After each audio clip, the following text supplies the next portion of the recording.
यवतमाळच्या घाटंजी तालुक्यामध्ये पूरस्थिती निर्माण झालेली आहे। आमदार राजू तोडसाम यांनी पूरस्थितीची पाहणी केलेली आहे। तोडसाम यांनी शेतकरी आणि ग्रामस्थांसह होळीतून नुकसानीची पाहणी केली।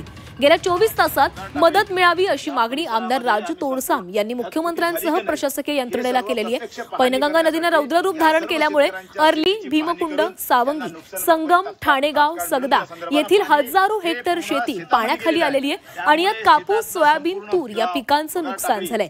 तर अनेक ठिकाणी खतं आणि शेती साहित्य वाहून गेल्यानं शेतकरी कोलमडलेला आहे। अनेक गावांमध्ये देखील पाणी शिरल्यानं जनजीवन विस्कळीत झालंय।